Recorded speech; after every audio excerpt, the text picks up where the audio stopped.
God bless everybody today. It's October 26th, 2023. I have some articles here that are, I believe, pertinent to what's going on today. Think you'll find them extremely interesting and definitely feeds in with the narrative of Turkey and how I believe in the next few weeks we're going to see them enter this conflict with Israel and do an invasion into Syria and Iraq. We'll see how that turns out. You know, I keep telling people I don't have a crystal ball. I just keep showing you dates and things that mattered in the past that might matter in the future. Whether or not they come true, I'm just showing you the information. So let's dive into these reports and I'll show you what I'm talking about and we'll see what happens. So we have this 100th anniversary of the Republic of Turkey coming up, and this is the fall of the Ottoman Empire back in 1923 through the Treaty of Lausanne. We had this destruction, we thought, of the Ottoman Empire, but it's not gone away. As you can see, Turkey, or Erdogan, is trying to rebuild this by the end of this year, and he's been doing a good job of it in the last 20 years to revamp this thing so that he can build his legacy. So let's look at some of these articles, and I think there's some really interesting things sort of correlating all at the same time. We'll see how this all plays out. So Republic of Turkey enters a new century. Now it's interesting they keep indicating this is a new century, that they're going to demonstrate the new Turkey. You know, they've had 100 years of revamping and now they're bringing out the new Turkey. So we'll see what the new Turkey's all about. So we're going to enter this new century with formidable domestic defense advances. And this is extremely important because Turkey is a powerhouse in building defensive weapons, okay, or anything that, you know, is military. And it indicates that the country's defense exports reached 4.5 billion last year. Now, these are exports. These are weapons they're actually exporting out to other populations. You know, they're going to places that are, you know, working against us. And 4 Turkish firms among world's top 100 defense exporters. Now, this was just recently on the today, this article came out, and it indicates that Turkey is completing its 100th anniversary with hundreds of domestically produced weapon systems ranging from missiles to mortars. And it says in a strategic geography where conflicts have been witnessed through the ages, Turkey has always needed high-level defense projects to protect itself. But due to strained relationships with some countries over disagreements, it has been facing some embargoes or difficulties in obtaining these systems. So they went out and built their own. It's been sort of going on since '85, and then indicated that this massive founding of this period of defensive Turkish defensive industry was built between '85 and 2004, and that's interesting because, like I said, Erdogan has basically been in power since 2003 through primary elections, as indicated, and so he sort of came into power in 2002, and he's been in pretty much power since, and so we need to keep our eye on all that. And so they've been working hard on rebuilding this military complex, and they are the second largest army in NATO. They're not anyone to mess around with, and it indicates that they exported a total of 4.5 billion last year in just defensive weapons alone, or weapons that they sold other groups or areas of people. And so I just want to show you that they are a major player in technology, especially in drones and other weapons of mass destruction that they're going to use as we move forward here. And I've been talking about this possible invasion into Syria and Iraq against the Kurds. He just had finished his first phase on October 5th. He's starting his next two phases, and he's then also expanded his buffer zone that he wants to create in Syria and Iraq by up to 70 kilometers, where it was originally 20 to 30 kilometers. And so he is in the process right now of softening up these targets. And you've also noticed that we've had 14 attacks in both Syria and Iraq on U.S. troops here lately, which is causing also all kinds of friction in the area also. And so we need to keep an eye on all these things and keep watching what's going on there, and pray for our troops over there that are in harm's way also as we move forward. So as you realize what's going on here, they're having this huge celebration for this 100th year anniversary, and that's going to take place on Sunday, which is an interesting date as I show you as we move forward here. I'll show you why that's important. And he is trying to revive this Ottoman Republic in his own image, okay? Not in this guy's image, in his image. He is going to rebuild this. I've been talking about this for a while. Look, if you go to the statue, it's real simple. The Ottomans are the feet of iron and clay. They're the seventh kingdom that have been under, or have ruled over, the Jews in the time of the history of the Jews. It's that simple. You can go through the history books and you can see these nations that have come up. The Ottomans were destroyed in 1923, we thought, but now this man is rebuilding it in 2023, as he's been indicating for almost 20 plus years he's going to do this. He's going to rebuild it in his image, in a new Ottoman era, as he's talking about, in a new 100th century moving forward, the new 100th century as they move forward, okay? Not the old one.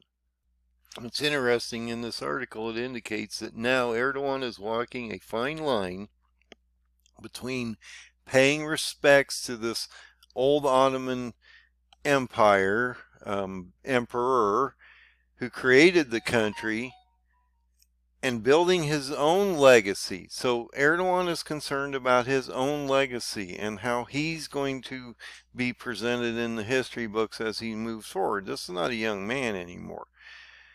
One that critics fear is pulling Turkey back into its Ottoman past. And in his speeches, he proclaims about the new century of Turkey, not the old one. He's going to rebuild the new century. He is the new leader of Turkey. He's changed the name of Turkey, even the spelling of it. Everything's getting moved back to this Ottoman past, but will be controlled by Erdogan. This could include a revised constitution that protects women's right to stay veiled in public and defines marriage as a union between man and woman. So just realize that they're having all this, this man, he's in the 100th year of this celebration. He thinks that they've been basically under 600 years of rule, and he's going to break out of this. He wants to become a world leader. This is his aspiration, is to bring this Ottoman Empire back. It also, this is another interesting point. He took the this church, this Istanbul's Hagia Sophia, I can't say it right probably, and he converted this ancient cathedral into an Ottoman mosque, okay? And then he called it the first church of Turkey, okay? Because he's converting the whole country back into this, okay? And what I find interesting about this new church that he built back as a mosque is it happened on October 8th. Okay, we got talking about that between October 7th and October 9th dates when Israel was attacked. At that very moment in time, Erdogan was converting one of the original churches in Istanbul to an Ottoman church. It's just that simple. A mosque. So a lot of things are playing out for a reason in the time that they're supposed to be playing out, because this man is going to change the Middle East soon. And he's doing it for a reason.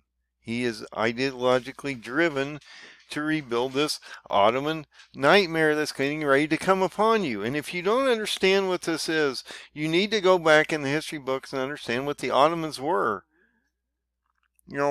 We talked about Constantinople, Turkey, and when it fell, that brought Islam to Europe, okay? And we talked about 1453 and when that actually occurred, okay? We talked about a number of these dates and things in time.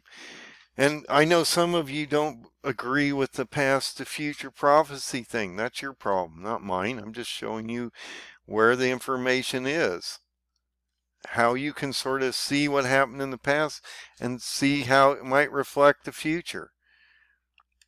I can't guarantee whether these things are going to play out or not. I think they're just extremely important to check out, number one. And it also teaches a lot of history is another thing. But you need to understand that this man is extremely driven by his ideology, and he's going to bring this back. It's just that simple. So now he's literally brought back the first mosque in Turkey as an Ottoman, church.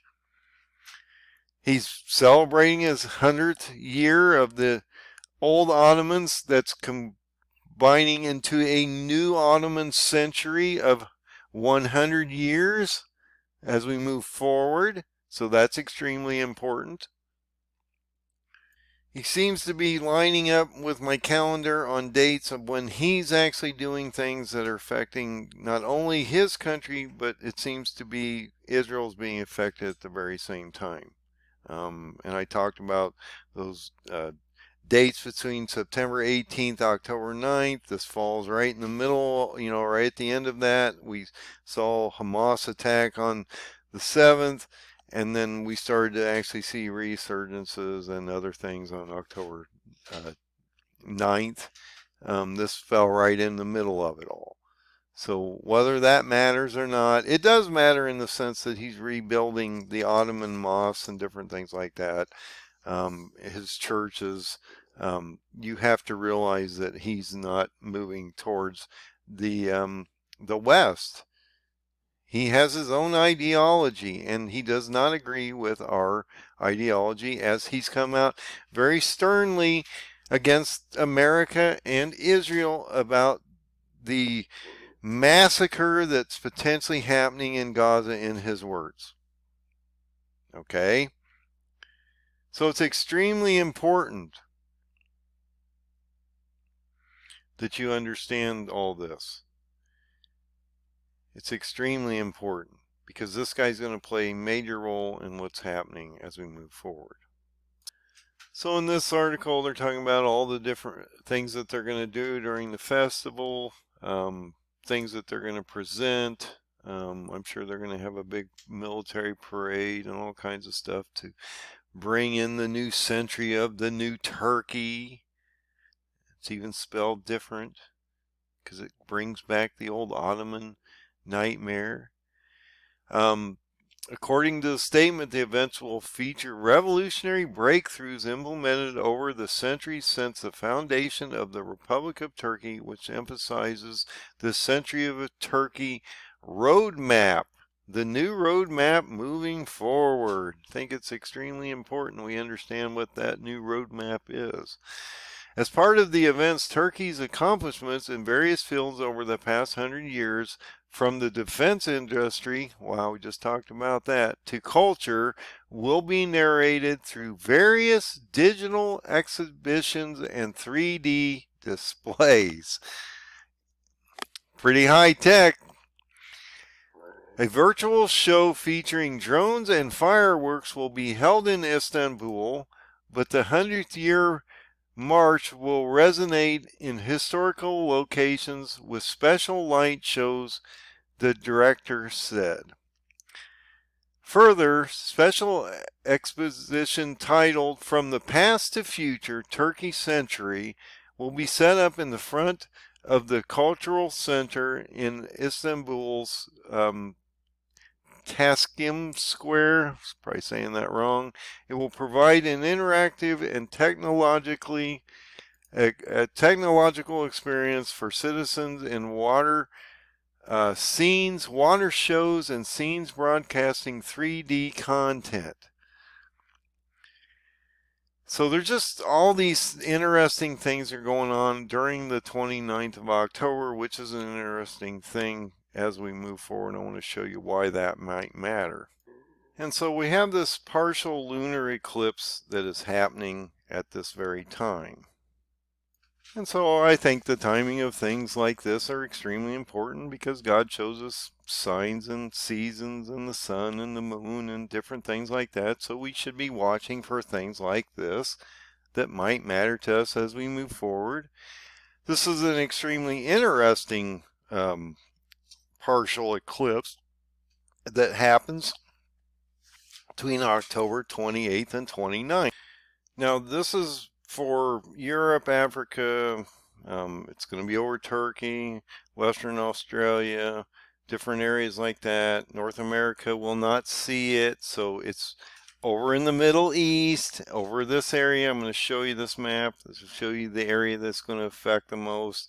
And I think that's extremely important that it affects this very specific area that is under attack in the Middle East right at this moment. And so, and you also have this centurion thing on the 29th going on at the same time. So there's just a lot happening as you move forward. And you can see this will be visible all over this area that's affected by the Middle East. And so I think that's extremely important. Now, will this affect us as we move forward through Turkey? And I've been talking about this invasion that's potentially coming up in the next few weeks.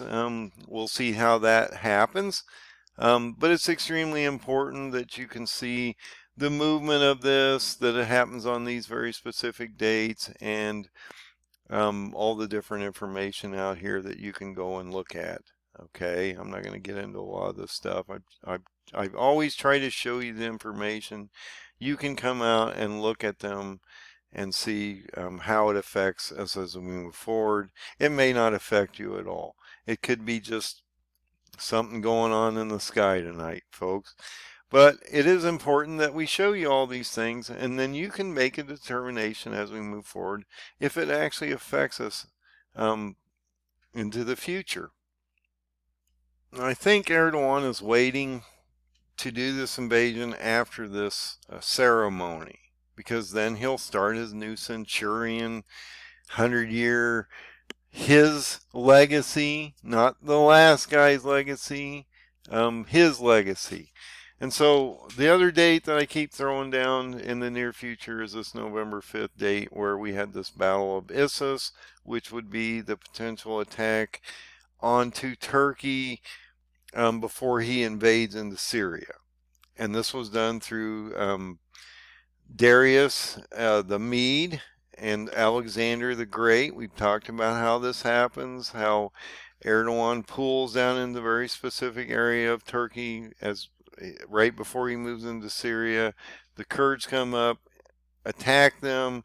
They fail in this process, and then Turkey then moves down into Lebanon, Israel, Gaza, and Egypt before he then goes against Iran and then comes back to Jerusalem for that siege, potentially on December 22nd of this year.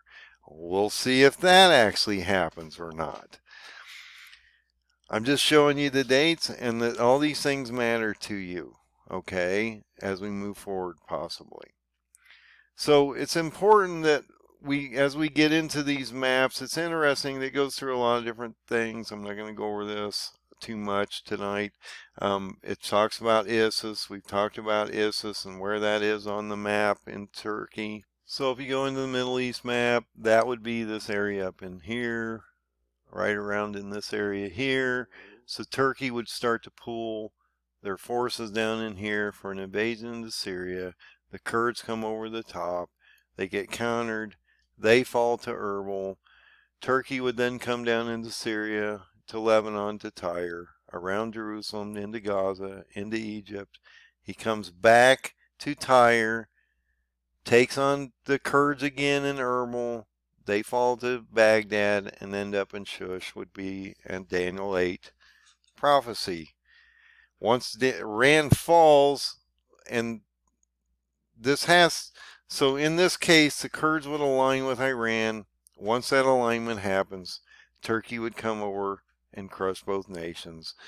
Once Iran falls, that then completes Daniel 8, moves you into Ezekiel 38 and 39, and 10 full nations then form around Jerusalem for a siege, potentially on December 22nd of this year.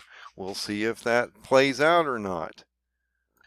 What's interesting about this Battle of Issus was this was the original incursion against the Persian Empire and its destruction over time through Alexander the Great. Okay, so this was extremely important that this might be the original invasion that could potentially end Iran in the future. It is a possibility that God has already played this out in the past and will show us in the past how this will play out in the future. And we will have to see how this all works as we move forward. So you can see, some of the battle plans that had happened, troop movements, different things that had happened.